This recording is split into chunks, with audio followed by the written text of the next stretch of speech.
ভোটের বাংলায় শিলিগুড়িতে সৌজন্যের ছবি, এক মঞ্চে পাশাপাশি দুই যুযুধান প্রার্থী। সাত সকালে প্রচারে বেরিয়ে একে অপরকে আক্রমণ করতে ছাড়েননি। বিকেলেই সেই দুই প্রার্থীরই সৌজন্যের ছবি। শিলিগুড়ি পুরসভার ৮ নম্বর ওয়ার্ডের এক অনুষ্ঠান মঞ্চে পাশাপাশি তৃণমূলের গৌতম দেব এবং বিজেপির শঙ্কর ঘোষ। একটা অনুষ্ঠান ছিল, গঙ্গ উৎসব।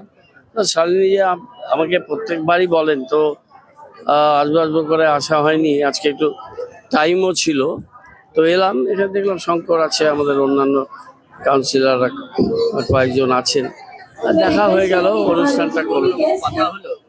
না, এই তো একটা সোশ্যাল মঞ্চ, একটা উৎসবের মঞ্চ, এরকমই হলো। আমরা সর্বোপরি মানুষ, আমাদের এটা প্রতিদিনই থাকা উচিত, কিন্তু মাঝে মাঝে দেখা যায় যে এক্ষেত্রে কিছু ব্যতিক্রম হয়। আজকে গঙ্গার উৎসবে এসে সেই নিয়ে আমি কোনো বক্তব্য রাখতে চাই না। মাননীয় মেয়র সাহেব এসছেন, আমি ব্যক্তি জীবনে সৌজন্যতা বজায় রাখতে পছন্দ করি, ক্যামেরার সামনে নয়, ক্যামেরার পিছনে, সেটা সবসময় করি।